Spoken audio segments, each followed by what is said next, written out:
Dollars Want Me by Henry Harrison Brown, transcribed for women by Sarah Ann Shockley.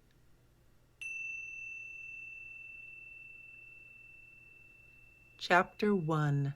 Supply. Harmony. There is neither health nor prosperity without harmony. There is no peace, no health where there is want. Be it want of material supply, wisdom supply, or love supply. Love, truth, and dollars. These are necessary to a woman's well-being. Mind, body, and estate must be cared for. In order that there may be health, happiness, and prosperity, there must be harmony. This harmony is found in merely giving self, the soul, her way. Harmony is living in obedience to mental law. It is found in right thinking. The main cause of the unrest, the dis-ease, the unease that afflicts women is poverty thinking. Remove poverty by right thinking, and all attendant evils will disappear. This right thinking means that there shall be on the part of the individual woman a change of attitude toward the dollar. Mental attitude. The prevalent attitude is want for the dollar and a belief that dollars are power. This must be outgrown, and the attitude must be that all power is in the individual. Dollars are machines with power delegated to them by people. They are useless without people. Dollars want me is to be the thought of the new woman. A few so think now and have obtained mastery of supply. Demand and supply. It is a legitimate demand on the part of each woman that she have enough. To supply your needs is the function of the universe. All is for you. The sun shines for you. The waters run for you. The flowers bloom for you. The grain ripens for you. And the earth teems with beauty for you. All would be useless, would be purposeless, but for you. When they cease to be, there is no use for the universe or anything in it. Without you, these are virtually non-existent. You alone give a meaning, a use, a value, and a purpose to the universe. There is enough in the universal one from which all things materialize for each woman to have enough to meet all her desires without robbing any. Infinite supply is all around us, and yet there is want. Whose fault is this? It is not the fault of the one. It is in ourselves. We have not known how to claim, nor have we claimed our own. Law of supply. The law is simple, and it is laid down by the greatest political economist as well as the greatest mental scientist the world has in its historic records. He was not a theologian. Neither did he deal with questions of a future life, as many seem to think. He was a sociologist and a socialist. He dealt with questions of the life that is now. His name was Jesus. He gave the law thus: seek first the realm of the Creator and its righteousness, and all things shall be added unto you. Study the law. Analyze the law thus: realm of the Creator, where? Within you. Creator is spirit, he said. The realm of the Creator is then in the soul. It is the ego or soul within you. Know yourself as soul. Know yourself as spirit. This is the law. Live rightly is the meaning of righteousness. Live in accord with your sense of right. Obey your own conscience. Then all things shall be yours. Things of whatever kind, of all kinds, are manifestations of the one substance. Things are, like yourself, manifestations of the one Creator. Dollars are things. Dollars are manifestations of the one Creator. The law is simple. Plain directions these. Live true to self. Live spiritually. Give the first place in your thought to the eternal, from which all things come, and then all things will come to you at need. First? Yes, not things first, but that mental condition which controls things. Not dollars first, but that mental attitude which attracts dollars. I trust myself. That mental condition is faith in self as a manifestation of omnipotence, faith in self as a manifestation of the all-good, faith in the universe as justice, faith in the universal one as entirely good, faith in the life you are to draw her necessary supply of things demanded for her highest expression. Then let things come. This is all, but it is Creator. This is the strait gate. Few there be that enter in, but all may. Things are second. Few place things second. Dollars, position, influence, show, these in common thought come first. But these are results of power. First, become one with the power. Become the power, and these desired things will come. The ordinary process of business, the customary method of thinking, is to be reversed. Think from inward power. Think from being. Be master. You will then be the master, and things will take their right place. Become one with the Creator by recognizing her as sovereign in your soul. Listen to her in the edicts of your soul. If you become negative, say to the higher in you, "Now, Creator, do your work your way, and it will be done satisfactorily to me." No one can fail when she assumes this attitude of love and trust. It would be an impotent creator, and therefore no creator, that did not work when these conditions are made. Poverty, how cured? Poverty is a mental condition. It can be cured only by the affirmation of power to cure. I am part of the One, and in the One possess all. I possess all. Affirm this and patiently wait for the manifestation. You have sown the thought seed. Now, like the rancher, wait for the sprouting and the harvest. It can never fail you when, like her, you choose to trust. Cure of poverty.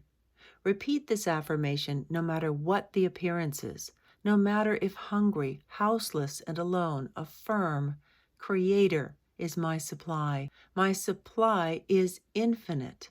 Dollars want me. Trust implicitly in the law of cause and effect. You are cause. Supply is the effect that must follow your affirmation. As ye sow, so shall ye reap. In the past, you have sown poverty seeds and are now reaping the crop. You do not enjoy this harvest. Sow amid these results of previous sowing plenty seeds, and plenty will come. Supply is yours when you sow supply seeds. Sow, no matter how seemingly black the conditions, the seeds have Creator in them and cannot fail. Affirmations for use. My supply is infinite, for Creator is my supply. Supply can never fail me. Make this your affirmation and hold it. Hold it. Supply. The law of supply is as sure as gravity.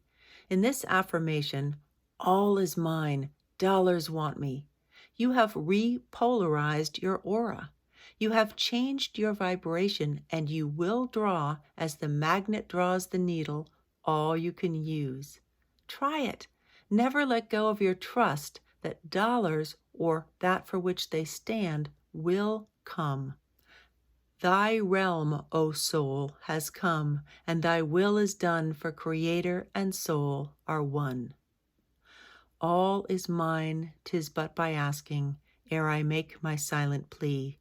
Life unlocks her richest treasures for my waiting eyes to see. Opulence. You conquer fate by thought. If you think the fatal thought of humans and institutions, you need never pull the trigger. The consequences of thinking inevitably follow. The dollar side. Personal ideals of necessity must differ, yet since money represents objective power, its consideration must enter as a factor into every ideal of success. Money represents supply. It stands in our thought for food, clothing, and shelter, for books, pictures, and companionship, for enjoyment, unfoldment, and expression. Material supply is a necessity of life. The dollar is the concrete representative of this necessity. But the dollar also means opportunity for the realization of high ideals. The individual woman must be free, and until the necessities of life are assured, she is not free. Personal liberty. Thus, the dollar stands for individual liberty. Personal liberty finds its basis in pecuniary independence. Financial independence and personal liberty bear very largely the relation of cause and effect. We can almost say that in the popular mind, the dollar confers liberty. In soul culture, a mental attitude of superiority to the dollar results in personal liberty. There is no liberty to one who feels herself limited by the want of the dollar. Debt is one of the most tyrannical of masters. Mackay well says, "The debtor is ever a shamefaced dog, with her creditor's name on her collar." There can be no liberty to one who feels the slavery of debt. Ideals of success. Into your ideal of success, therefore, there must be firmly budded this ideal of pecuniary independence. This independence does not lie in freedom from debt, neither does it lie in large bank accounts, nor the possession of property. Monetary success and personal liberty do not go hand in hand. Indeed, the average woman of wealth is truly a slave, enslaved to the necessities that her monetary possessions involve, and a worse slave to her fears. What is success? Success lies in the mental attitude that arises from that sense of personal power which meets every condition without anxiety. This cannot be called success that results in ill health and unhappiness, unrest, or fear. Eliminate these from your ideal, and you have as a necessary component of success financial ease. The new thought. In the old competitive thought, people sought business and wanted the dollar. Under the new thought, it is seek first the realm of the Creator and right living, and all things necessary to my happiness will be added to me. The soul has only to exercise its drawing power. When the conscious mind lets itself be led or drawn, it will be drawn to what it desires. Desire is the magnet. Let it have its way. Trust in your own love of truth and love of goodness, and never question. That you desire it is enough. That you desire it is evidence that it already exists for you on the soul side.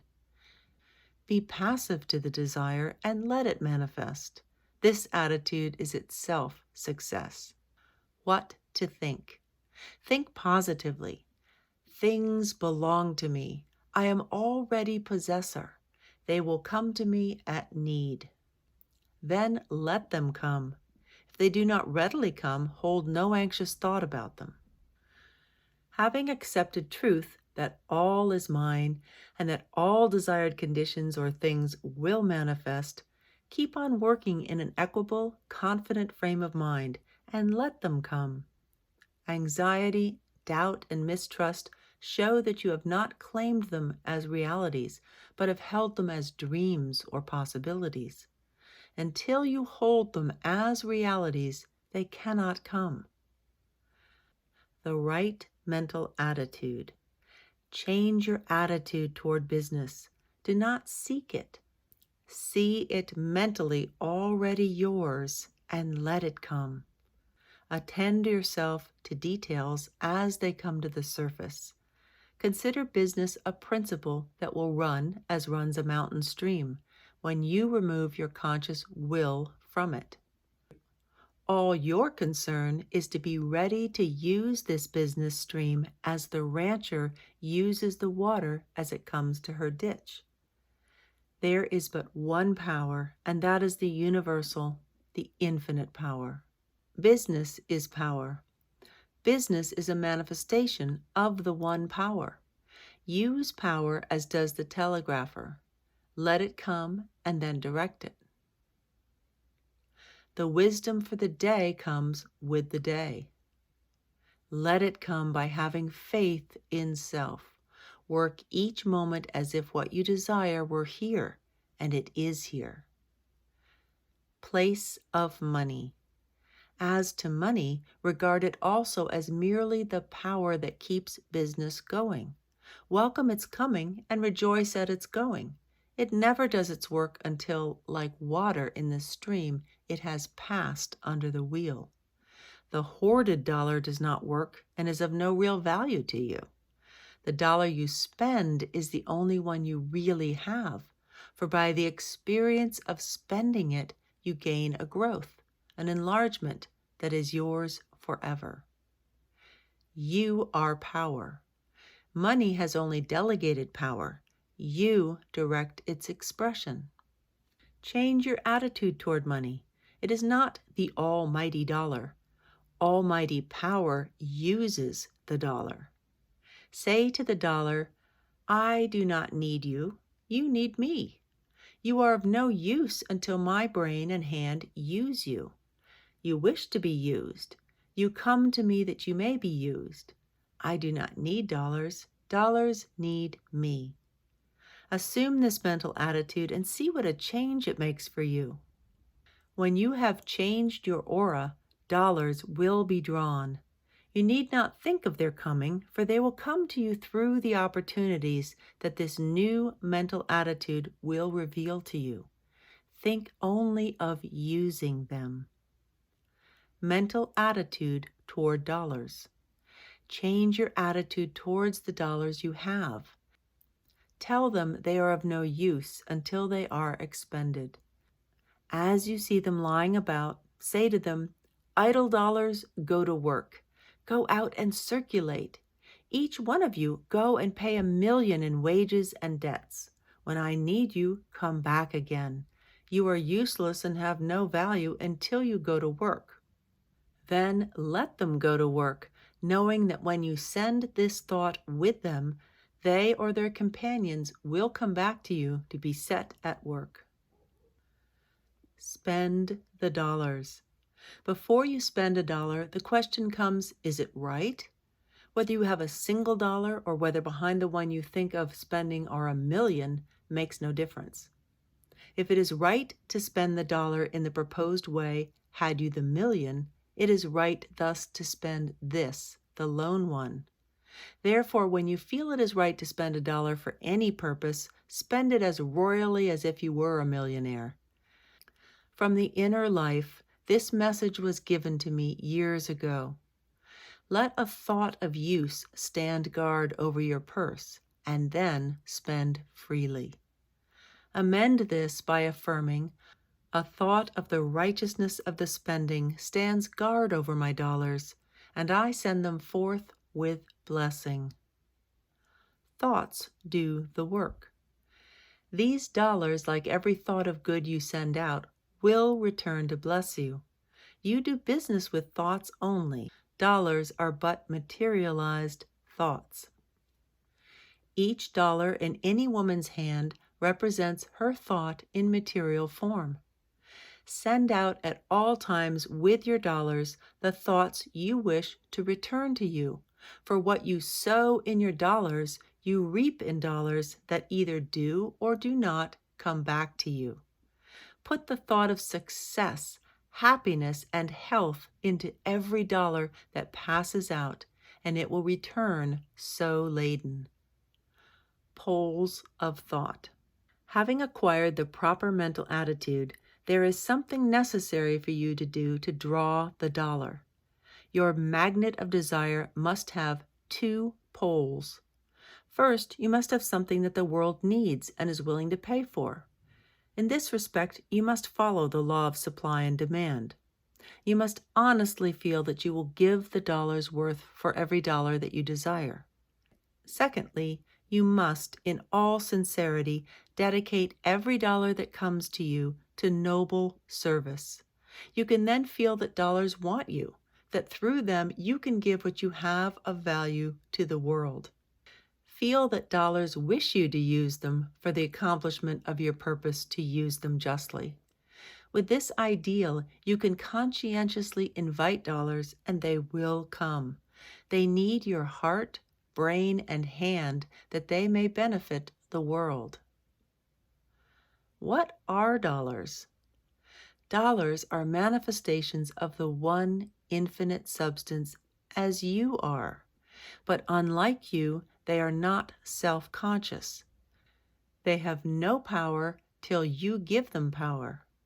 Make them feel this through your thought vibrations as you feel the importance of your work. They will then come to you to be used. They will not come, nor can you in this thought draw them, to be hoarded. Use, helpfulness, and happiness must be in your thought of success.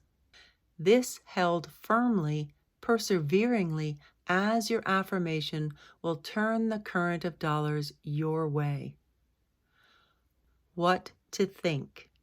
Your thought should be, I possess that which the world wants. Dollars want me to use them in scattering that which I have to bless. Use these affirmations persistently. Dollars love me.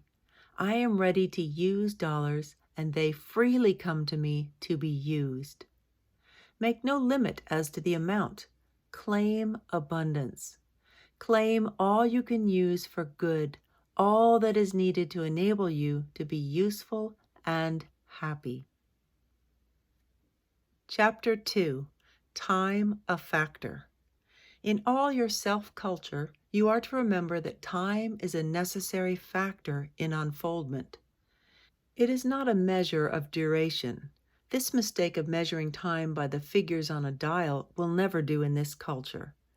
Time is to be measured by growth. Some may grow more while the hands count 24 hours than others in 10 times that. Take no thought of time.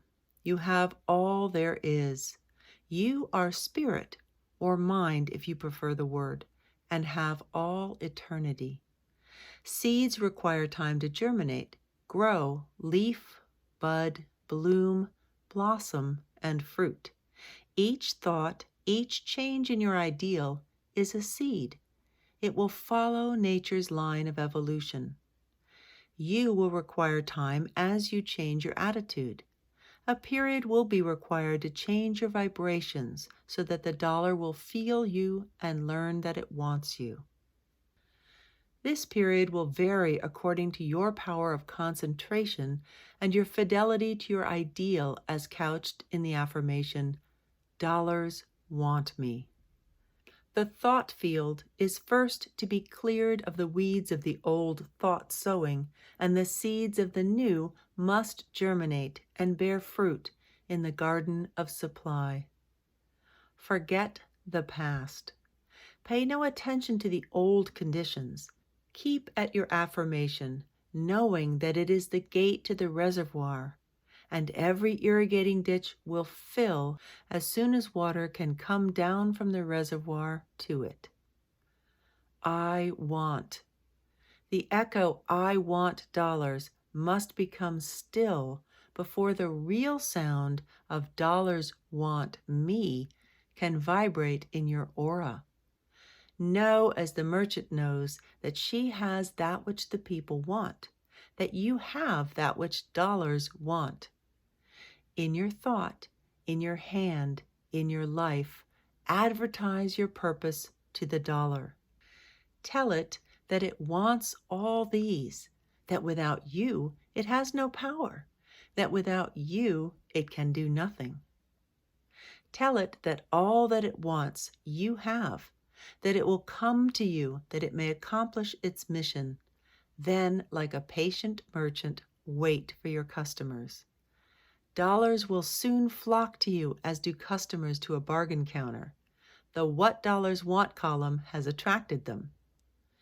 Use here only the same common sense, perseverance, and patience the successful businesswoman uses, and dollars will find their wants supplied in you, and you will find your own supply. Chapter 3: Fundamental Considerations. Consciousness of Want. Creator hid the whole world in your heart, says Emerson. This fact humans have taken long to perceive. From cave dwellers to 20th century millionaires, the propelling force has been a consciousness of lack. I want food, said primitive humans.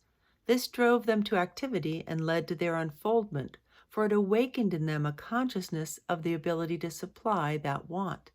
It led them to recognize the fact that food already existed. They did not, however, reach our higher viewpoint.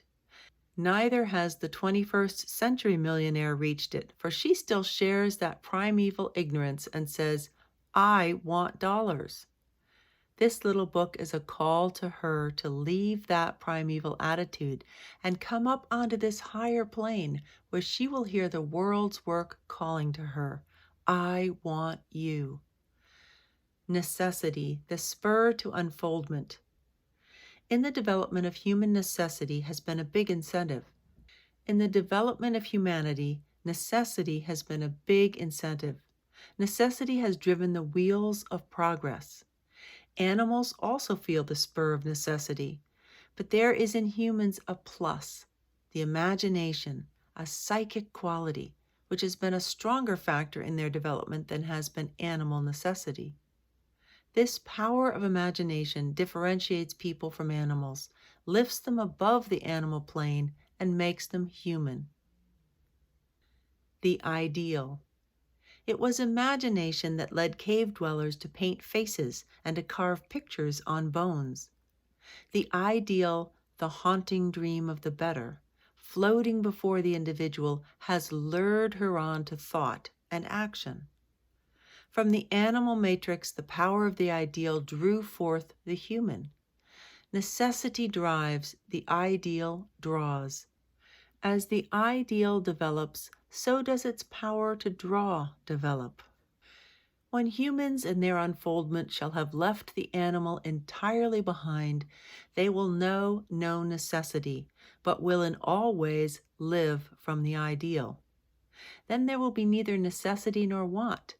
Brutes want, woman has. Human possibility.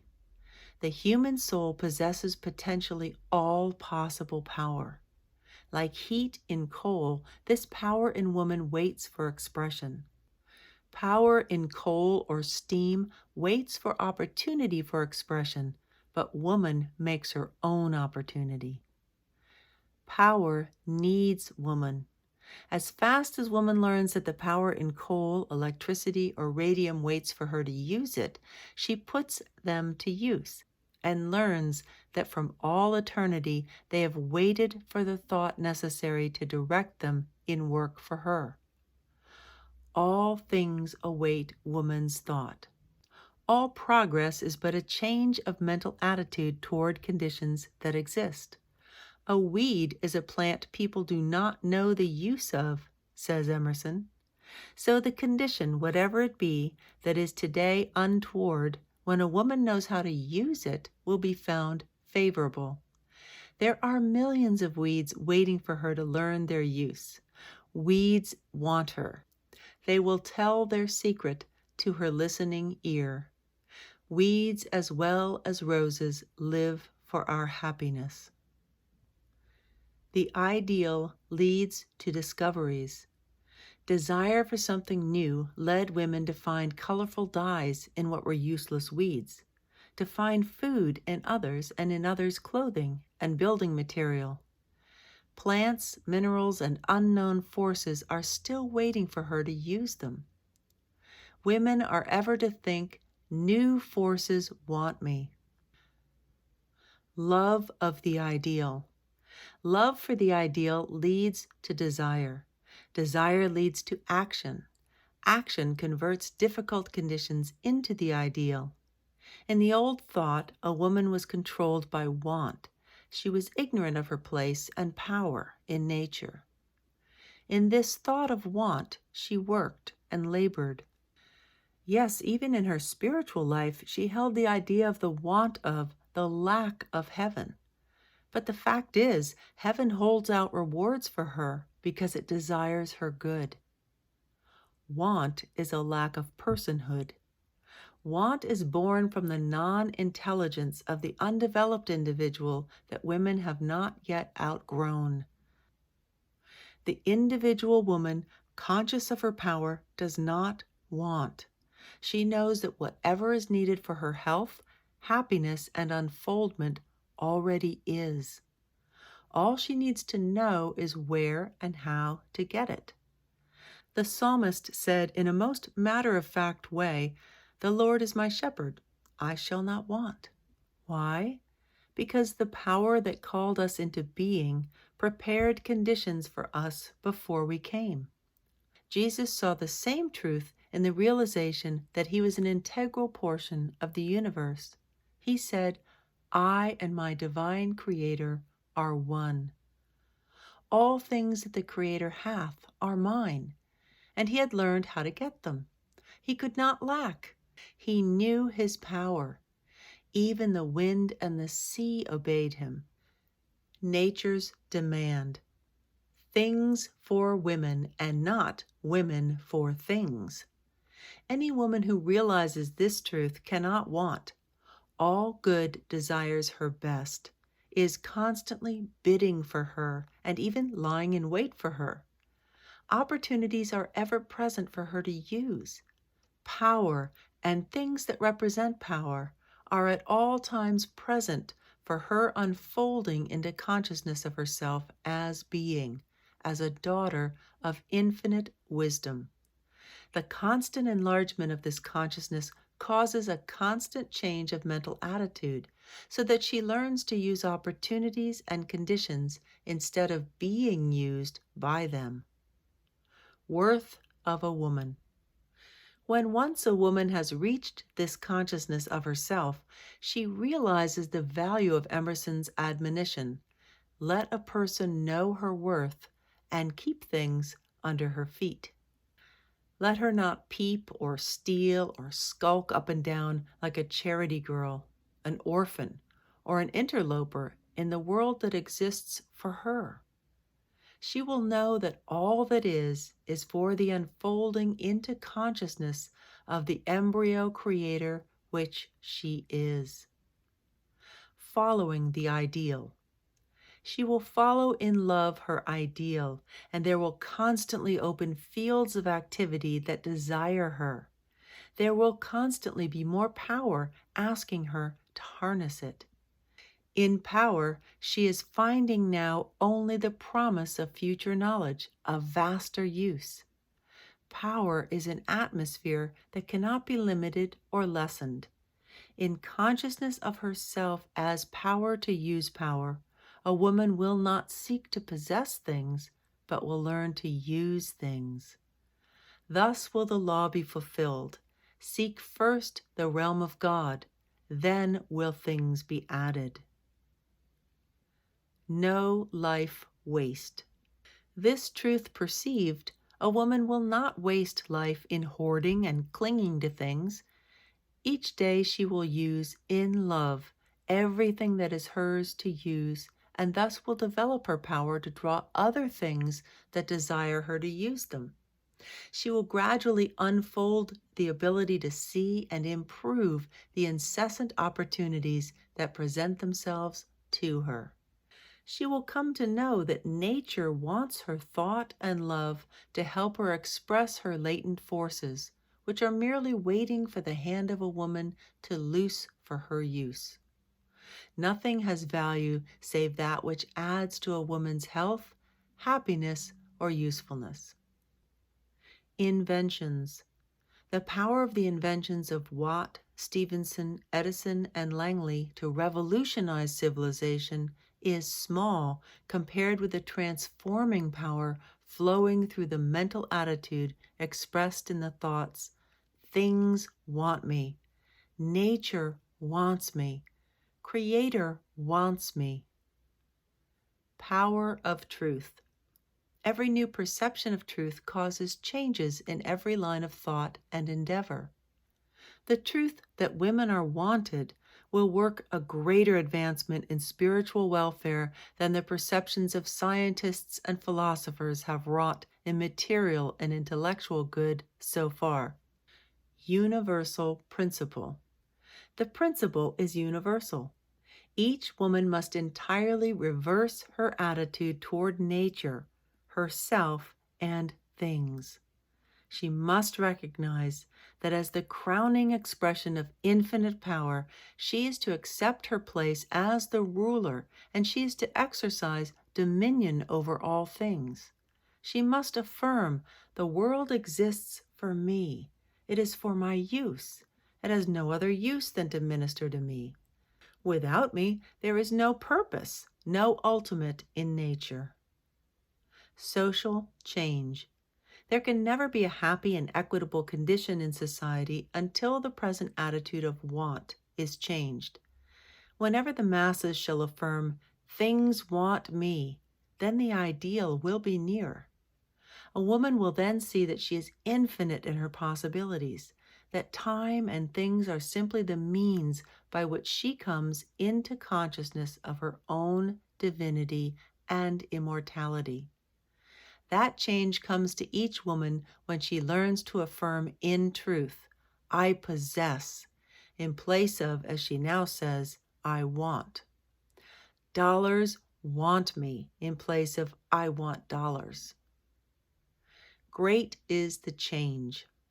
This change is so great that when proposed to the average woman, she no more sees the principle and its import than would the child by Franklin's side have understood him, had Franklin said that the lightning, which he was drawing from the sky, would run streetcars and drive automobiles and airplanes. "Dollars want me" will work a no less marvelous change in the world's social life. Criticism. I am aware that the principles of this little book are an easy mark for the humorous or satirical pen of the superficial critic. Plain as my point of view is, the blind critic can easily miss it, and the point of view is all important. The position of the book. I affirm the infinite possibilities of the human soul.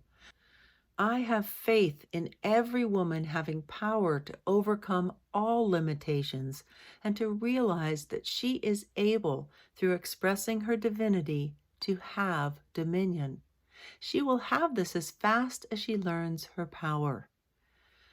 I affirm that there is but one power, one mind. All phenomena are but a manifestation of that one. The self-conscious manifestation of that mind in her, because she is self-conscious, has power to command obedience from all that is not self-conscious, to command all that is not herself. Money, being a part of all and also being a creation of human thought, is subject to a woman's will. All this my critics may not accept, and consequently they will look from the old thought point of view. Having no thought in common, they cannot agree with me. Work and practice. Do you wish to know the truth of these principles? Practice them and await results. The final test is always, by their fruits ye shall know them. Practice is necessary. No ideal can be reached without great effort. Your desire must be accompanied by earnest work. Indolence will never draw. The magnet works or it would not draw the needle. Thought is work. Concentration and will and effort are necessary. Plan and stick to it. Accept the principle, and then, as the architect plans and concentrates on her work till her house rises complete, for otherwise it would be a medley, so you must build an ideal of opulence and stick to it, no matter what comes, until you actualize your ideal in the objective. It is no easy task to develop the faith that moves dollars, but it is easier than to endure the poverty. Be as persistent in thinking and declaring, I am rich, as you have been in declaring, I am poor. With equal persistency say, I have dollars, as you had been saying, I want dollars.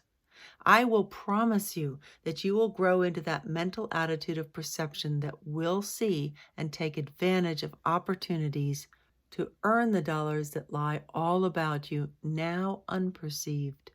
No woman can do her best under the thought of poverty, under a thought of want. Knowing her ability, a woman does her best at her work. Under fear, doubt, or mistrust, she can never do good work.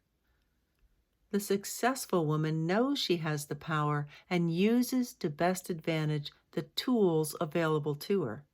It is always the mental attitude that determines success. Let that attitude be, business wants me. An instance of success. A gentleman in my class in Boston who furnished a noon luncheon to hundreds said, Mr. Brown, I don't understand how. Why did you select that location for your business? I asked. Because it was in the center of the business district and there was opportunity for me, he answered. Surely, said I, you have answered my question. You went there because business called you. Business wanted you. You said, people want dinners and I go to furnish them. He saw the point, applied it, and thinking thereafter, people want dinners, drew more customers and increased his business. We radiate a mental atmosphere that is sensed and is potent. She who says, I want your dollars, repels you. She who says, you want my goods and I am glad to serve you, draws business. Talk to yourself. Treat yourself as teacher and pupil, as doctor and patient. With constraining directness, make your affirmations to yourself. Only thus can you open up the sources of infinite power that are within you. This talking is best done in formulas positively expressing I am. Chapter 4. Affirmations for Success. The teachings of preceding pages have been necessary that you, my listener, may fully understand the principle of affirmation.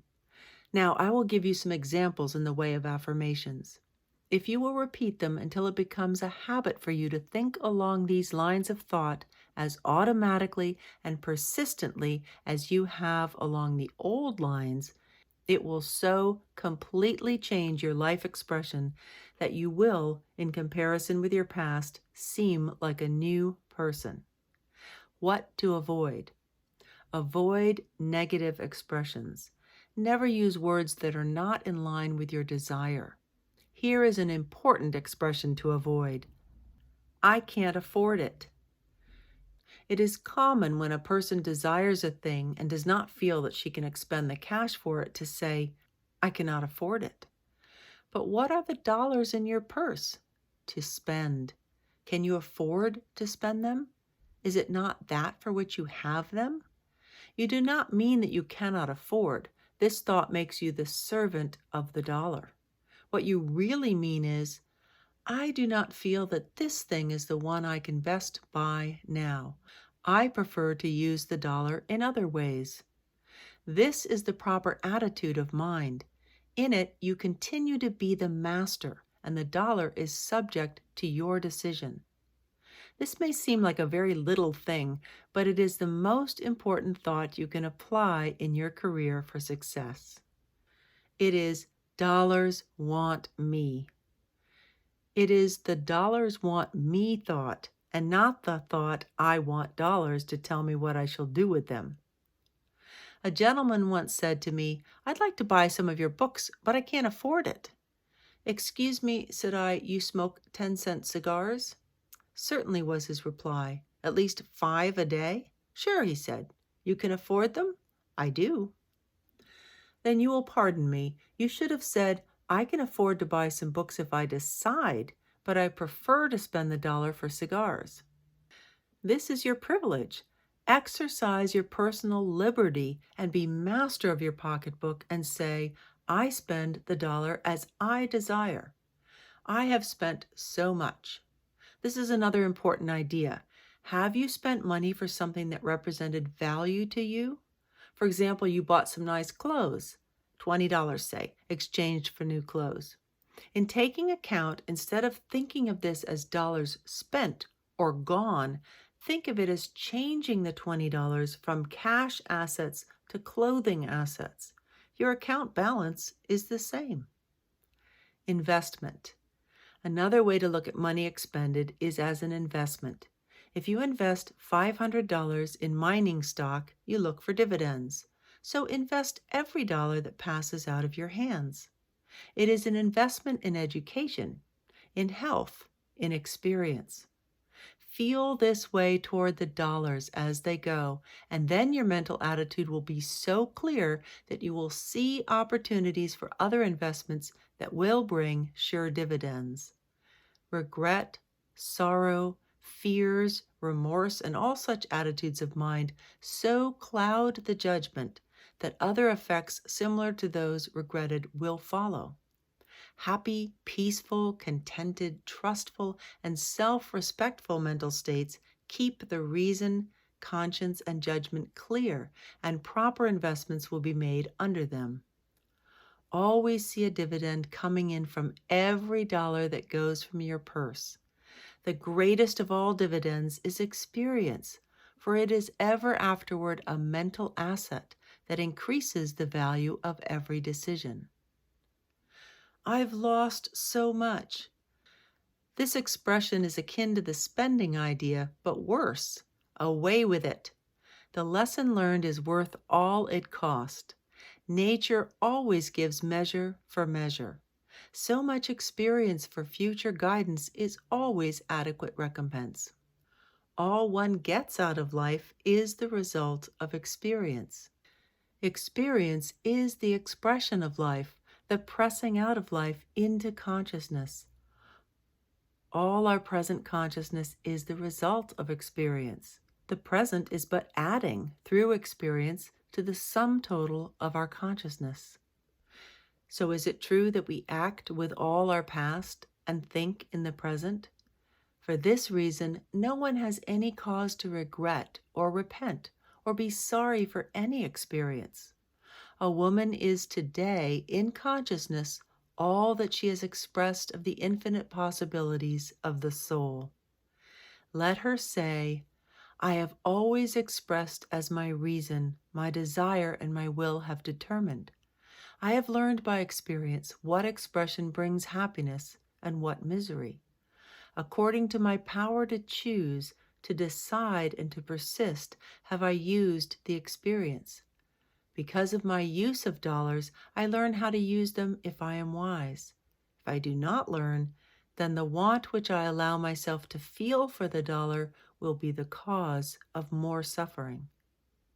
Once a woman has mastered that want by realizing the principles set down in this book, she will feel no sorrow over lost dollars, for she will know that the dollar spent, or the dollar others call lost, is hers as experience forever. Financial freedom. Financial freedom is the real desire that actuates a woman in her work for the dollar.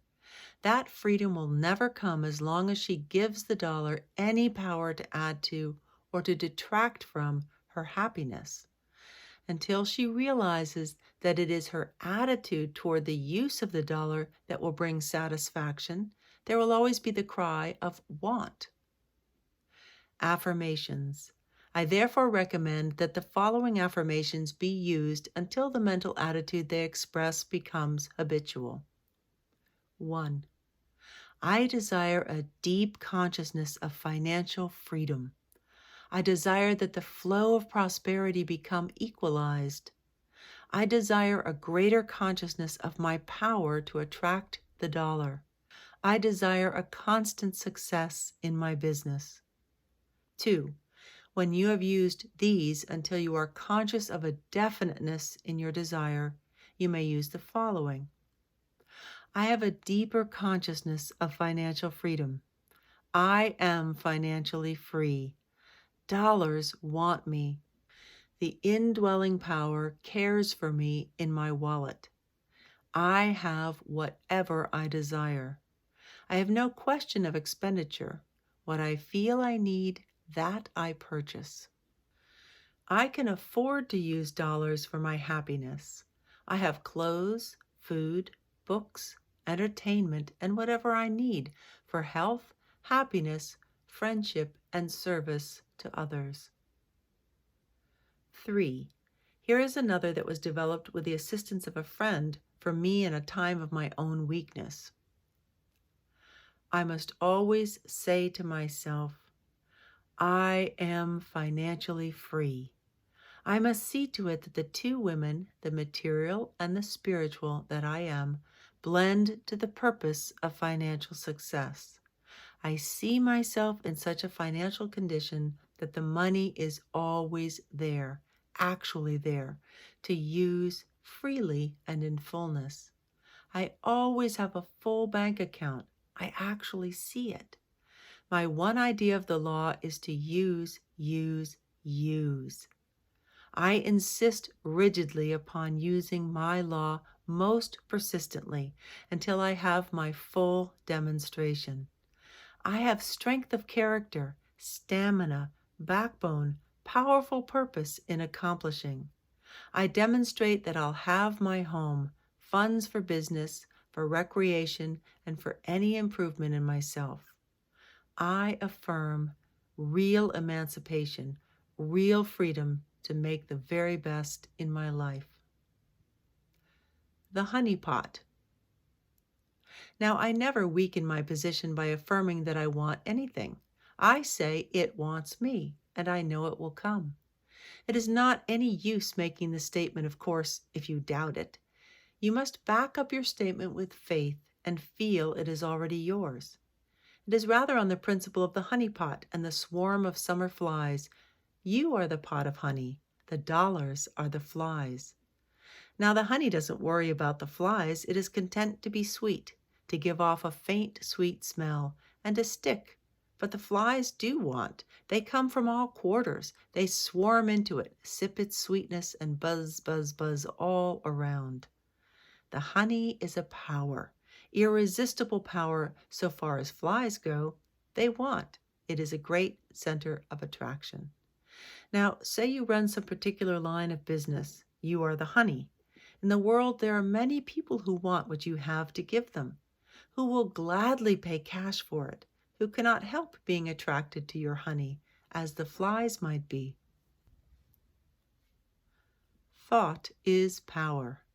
Your thought is strong and potent beyond measure, but when you assume the wanting attitude, although you do most certainly attract, it is nothing like the powerful attraction formed by your quiet, confident attitude of absolute conviction that the thing wants you. The attitude of desire is strong, but the attitude of certainty, of possession, which this new thought makes possible, is wonderful and a veritable tower of strength. It has made things possible to me that were quite out of the question before. This concludes Dollars Want Me by Henry Harrison Brown. Subscribe to this channel for more audiobooks for women. Thank you so much.